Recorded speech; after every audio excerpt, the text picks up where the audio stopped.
चले वतन की ओर डाल के प्रेम की डोर। हम चले वतन की ओर डाल के प्रेम की डोर। बाबा खींच रहा है आज सहज ही अपनी ओर।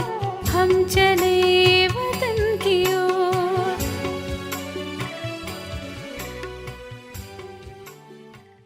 28/9/69 முழு படிப்பின் சாரம். சொல்லையும் செயலையும் சமமாக்குங்கள். எந்த ரூபத்தில் சந்திப்பு செய்து கொண்டிருக்கின்றீர்கள்? அவ்யக்த ரூபத்திலா, அல்லது அன்பு ரூபத்திலா, அல்லது சக்தி ரூபத்திலா? தந்தை என்ற ரூபத்திலேயே சந்தித்து கொண்டிருக்கின்றீர்கள். ஆயினும் அன்பு ரூபத்திலா, அல்லது சக்தி ரூபத்திலா, அல்லது அவ்யக்த ரூபத்திலா? நிகழ்காலத்தில் எந்த விசேஷ ரூபம் உள்ளது? நாள் முழுவதிலும் இந்த 3 ரூபங்களில் அதிகமாக எந்த ரூபம் உள்ளது? இந்த 3லும் சிரேஷ்டமானது எது? இப்பொழுது கேள்வி மட்டும் கேட்கின்றோம், பிறகு தெளிவுபடுத்துவோம்.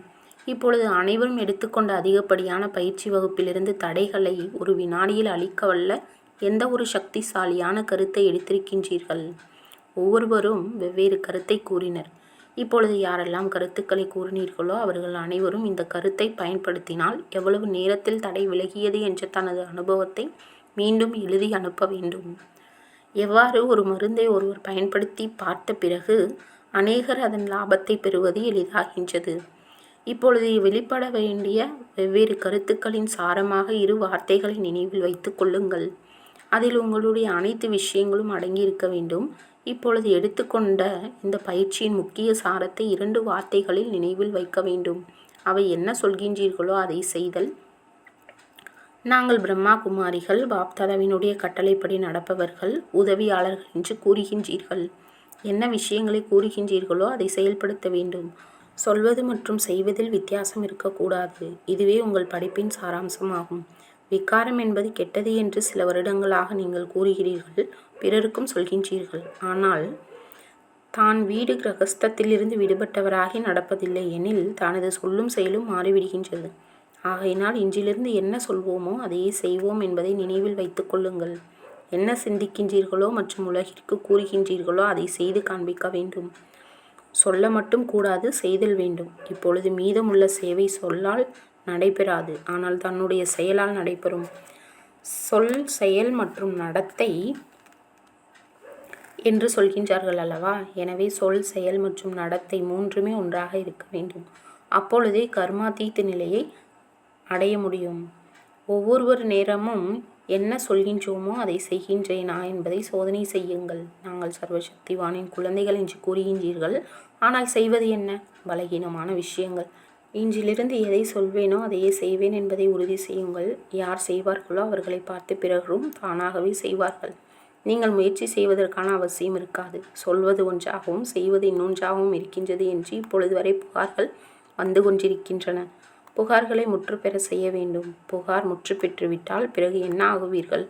அல்லாவாக, அதாவது உயர்ந்தவராக ஆகிவிடுவீர்கள். எந்த அளவு அல்லாஹ் ஆகுவீர்களோ அந்த அளவு நீங்கள் விரும்பாவிடினும் உங்கள் பெயர் புகழடையும். எனவே எடுத்துக்கொண்ட பயிற்சியின் முக்கிய சாராம்சம் இந்த படிப்பினையே ஆகும். தூய்மையின் சான்று ஒருவரது நடத்தையில் தென்படுகிறது. புரிந்து கொண்டால் மட்டும் போதாது, ஆனால் கர்மத்தில் செய்து காண்பிக்க வேண்டும். என்ன கர்மா செய்தாலும் அது பிறருடைய சேவைக்கு நிமித்தமாக இருக்க வேண்டும். தன்னுடைய எண்ணம், சொல், செயலை சோதனை செய்யுங்கள். நீங்கள் தன்னைத்தானே என கூறிக்கொள்கின்றீர்கள். பாப்தாதாவும் கூட உங்கள் அனைவருக்கும் என்ன பட்டம் கொடுக்கின்றார்கள் என்பது நினைவிருக்கின்றதா? சேவாதாரி குழந்தைகள். யார் சேவாதாரிகளாக இருக்கின்றார்களோ அவர்களது ஒவ்வொரு சங்கல்பம், ஒவ்வொரு வார்த்தை மற்றும் ஒவ்வொரு செயல் சேவையை தான் செய்யும். சொற்பொழிவாற்றுவது, பிறருக்கு புரிய வைப்பது மட்டும் சேவை அல்ல. ஆனால் யார் சேவாதாரிகளோ அவர்கள் ஒவ்வொரு வினாடியும் சேவைதான் செய்து கொண்டே இருப்பார்கள்.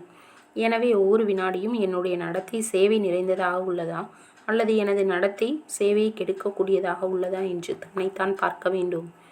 பெயர் சேவாதாரி என்று இருக்கும் பொழுது கர்மமும் அத்தகையதாகவே இருக்க வேண்டும். ஆகையினால் சொல்வதையே செய்யவும் வேண்டும். இதை நினைவில் வைப்பதால் முயற்சியில் சகஜமாக வெற்றியடைவீர்கள். நான் இத்தனை மாணவர்களுக்கு புரிய வைத்தேன், இத்தனை சொற்பொழிவுகள் ஆற்றி இருக்கின்றேன், மிகுந்த சேவை செய்திருக்கின்றேன் என்று சிலர் மிகுந்த குஷி அடைகின்றனர். எனினும் அவை அனைத்தும் எல்லைக்குட்பட்ட சேவையே. இப்பொழுது எல்லைக்கு அப்பாற்பட்ட சேவை செய்ய வேண்டும். எண்ணம், சொல், செயல் ஆகிய 3 ரூபங்கள் மூலமும் எல்லைக்கு அப்பாற்பட்ட சேவை நடக்க வேண்டும். அத்தகையவர்களே உண்மையான சேவாதாரிகள் என்று அழைக்கப்படுகின்றனர். நான் சேவாதாரியாக ஆகியிருக்கின்றேனா என்று இப்பொழுது பார்க்க வேண்டும். அத்தகைய சேவாதாரிகளே பிறகு மிகுந்த சிநேகியாகவும் இருப்பார்கள். இப்பொழுது அனைவரும் அத்தகைய முத்திரை பதித்து விட்டீர்களா? அல்லது இப்பொழுதுதான் துணிச்சல் கொள்கின்றீர்களா? செய்தே ஆக வேண்டும் என்று தீர்மானித்தால் முத்திரை பதித்து விட்டதாக அர்த்தம். தேர்வில் தேர்ச்சி பெறுவேனா அல்லது தோற்றுப்போவேனா என்று தன்மேல் ஏன் சந்தேகம் கொள்கின்றீர்கள்? புத்திசாலி மாணவர்கள் நான் முதல் எண்ணில் வருவேன் என்று நம்பிக்கையோடு கூறுவார்கள்.